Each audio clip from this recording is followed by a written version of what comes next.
नमस्कार मित्रों, भगवत चर्चा में एक बार फिर आप सबका स्वागत है। हम लोग भगवत गीता के एकादश अध्याय विश्व रूप दर्शन पे चर्चा कर रहे हैं। इसके 15 श्लोकों पे हमने चर्चा किया है। जैसा कि आप लोगों को याद ही होगा कि इस अध्याय के पिछले 15 श्लोकों में 4 श्लोक भगवान श्री कृष्ण ने बोले, 4 अर्जुन ने कहे, 4 संजय ने कहे।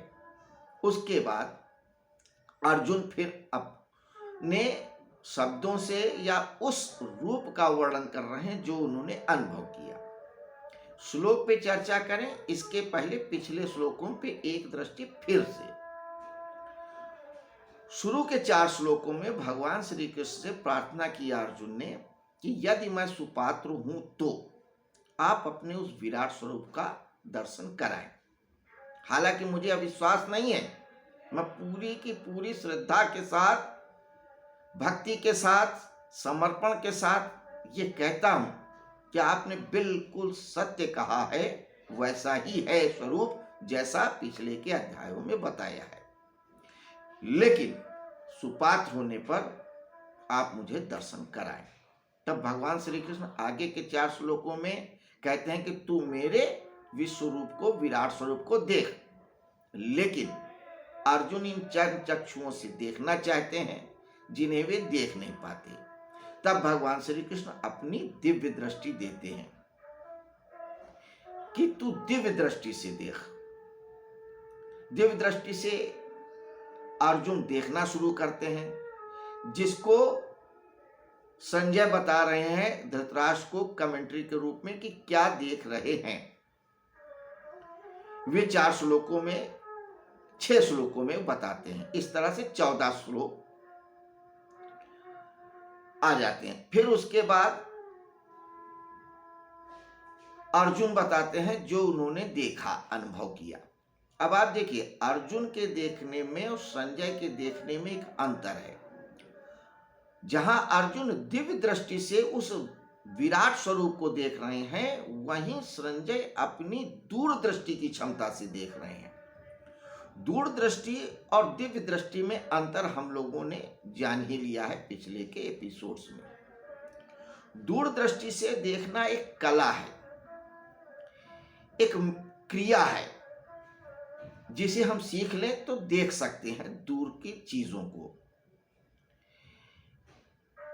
ये विकसित की जा सकती है क्षमता, कोई बहुत बड़ी बात नहीं है। वही दूरदृष्टि भगवान वेदव्यास ने संजय को दिया था, जिसके फलस्वरूप वो देख पा रहे हैं युद्ध के मैदान पे क्या हो रहा है। लेकिन अर्जुन को भगवान ने दिव्य दृष्टि दी थी। दिव्य दृष्टि का अर्थ है प्रज्ञा चक्षु का खुल जाना। वो चक्षु जिससे हम उस विराट को देख सकते हैं, विराट को अनुभव कर सकते हैं, जो है उसका भी और जो नहीं है उसका भी। तो क्या देखते हैं, उन्होंने पिछले श्लोक में कहा था क्या कि भगवान, मैं आपके देह में सारे भूतों को देख रहा हूं, सारे पदार्थों को देख रहा हूं, सारे देवताओं को देख रहा हूं, आदि मध्य अंत सबको देख रहा हूं, ब्रह्मा विष्णु मैं सबको देख रहा हूं। अब आगे क्या देख रहे हैं, श्लोक को देखिए। श्लोक कहता है, अनेक बाहुदर वक्त्र नेत्रम पश्यामि त्वाम सरतो अनंत रूपम, ना अंतम ना मध्यम ना पुनस्त्वादिम पश्यामि विश्वेश्वर विश्व रूप। अनेक बाहुदर वक्त्र नेत्रम पश्यामि त्वाम सरतो अनंत रूपम, ना अंतम ना मध्यम ना पुनस्त्वादि पश्यामि विश्वेश्वर विश्व रूप। विश्वेश्वर और विश्वरूप 2 संज्ञाएं हैं। विश्वेश्वर का अर्थ है जो पूरे विश्व का मालिक है, ईश्वर है। और विश्वरूप का मतलब सारा का सारा जगत। हम लोगों ने यह भी जाना है कि यह सब कुछ 2 प्रकार की है लीलाओं में उस ईश्वर की। एक है अपराशक्ति और एक है पराशक्ति। तो जो अपरा है और परा है, उसको आप जड़ और चेतन से भी समझ सकते हैं कि एक पदार्थ है जड़ और एक पदार्थ है चेतन। तो जो प्रकृति स्वरूपा जड़ स्वरूपा है अपरा शक्ति, उसे कह सकते हो आप विश्व रूप, उसी को आप ब्रह्मांड कह सकते हो। तो जो जड़ स्वरूपा अपरा शक्ति है या अपरा सत्ता है, उसके लिए विश्व रूप है। और जो उस अपरा सत्ता और जो परा सत्ता है, चाहे वो जड़ रहा हो, चेतन हो, अर्धचेतन, जो कुछ भी हो, उसको जो बनाने वाला है, रचयिता है, वो आपका हो गया विश्वेश्वर।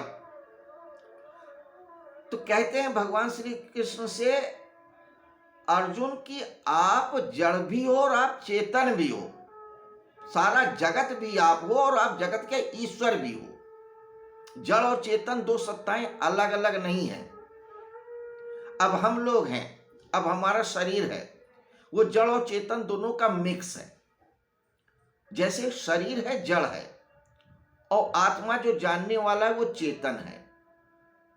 लेकिन जब विराट स्वरूप को देखते हैं अर्जुन, तो कहते हैं कि हे भगवान, आपका रोवा रोवा अंग अंग एक एक हिस्सा जड़ भी है और चेतन भी है। आप पूरा जगत भी हो, आप पूरे जगत के स्वामी भी हो। किस हिस्से को मैं कहूं कि ये जगत है और ये किस हिस्से को मैं कहूं आप ये स्वामी है उसका। किसको चेतन कहूं, किसको जड़ कहूं, नहीं कह सकता। हर हिस्सा आपका जड़ है और हिस्सा आपका चेतन है।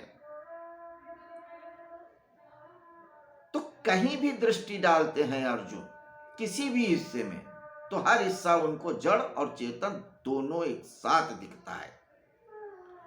यही वजह है कि जिस बिंदु पे नजर डालते हैं, हाथ पे नजर डालते हैं, तो उन्हें लगता है कि बहुत सारे हाथ हैं। नेत्रों को देखते हैं तो ऐसे लगते हैं करोड़ों अरबों नेत्र ही नेत्र हैं, हर तरफ सिर्फ नेत्र ही नेत्र नजर आने लगते हैं। उधर पेट को देखते हैं तो लगता है चारों तरफ पेट ही पेट नजर आ रहे हैं। जिह्वा, हर तरफ जिह्वा नजर आती है। जिस अंग को देखते हैं हर जगह वही अंग नजर आता है और हर अंग चैतन्य नजर आता है। उनके पास कोई शब्द नहीं समझ में आ रहे हैं कि क्या कहें। इसलिए विभिन्न विभिन्न प्रतीकों का, विभिन्न विभिन्न उपमाओं का, विभिन्न विभिन्न उदाहरणों को लेकर के बताना चाह रहे हैं कि वो क्या अनुभव कर रहे हैं, स्वगत बोल रहे हैं कि मैं क्या देख रहा हूं। तो कहते हैं अनेक बाहु उदर वक्त्र नेत्रम, क्या अनेक बाहु हैं, भुजाएं हैं, बाहें हैं, बहुत सारे पेट हैं, बहुत सारे नेत्र हैं। पश्यामि त्वाम सर्तो अनंत रूपम, और आपके अनंत रूपों को मैं देख रहा हूं। एक नहीं है, अनंत है, इनफाइनाइट है, गिनती ही नहीं है। न अंतम न मध्यम न पुनस्त्वादिम पश्यामि, न उसका आदि दिखता है न उसका अंत दिखता है। न आदि दिख रहा हो, न शुरुआत दिख रही हो और न अंत दिख रहा हो, तो हम किसको मध्य कहें? मध्य भी नहीं दिख रहा है। जैसे आप एक बहुत लंबी सी नदी है और आप कहीं एक जगह खड़े हैं, तो आप क्या कह सकते हैं मैं नदी के मध्य में हूं? नहीं, क्योंकि आपको शुरुआत का नहीं पता और अंत का नहीं पता, तो आपको मध्य का कैसे पता होगा? तो कृष्ण के लिए यही कह रहे हैं अर्जुन कि न मध्य, न आदि, न अंत, कुछ भी नहीं ज्ञात हो रहा है। हर जगह, हर अंग, हर हिस्सा जड़ भी है और हर हिस्सा चेतन भी है। हर हिस्से में पूरा विश्व है और हर हिस्से में पिंड भी है। वैज्ञानिक भी अब तो यही कहते हैं कि अगर इलेक्ट्रॉन, प्रोटॉन, न्यूट्रॉन को तोड़ते चले जाओ तो उसकी जो संरचना है वो ब्रह्मांड की संरचना से मिलती जुलती है। वैसी ही गतियां हैं, वैसी ही ऊर्जा है, वैसी ही चैतन्यता है। विज्ञान अभी बहुत थोड़ा सा जान पाया है। तो जब पूर्ण का साक्षात्कार होता है तो ऐसा ही होता है। फिर जड़ और चेतन अलग नहीं रह जाता, पूरब और पश्चिम अलग नहीं रह जाता, पाप और पुण्य अलग नहीं रह जाता, भविष्य और वर्तमान और भूत कहीं कुछ नहीं होता, सब कुछ एक जगह होता है। सारे देवता, सारे पशु पक्षी, सब कुछ चैतन्य स्वरूपा ही होते हैं। तो ये जो अर्जुन बता रहे हैं, ये सिर्फ अनुभव के जगत की बातें हैं, शब्द के जगत की नहीं है। शब्द तो सिर्फ एक इशारा करते हैं, एक समझ पैदा करते हैं। तो जो प्रतीक हैं बड़े महत्वपूर्ण प्रतीक हैं।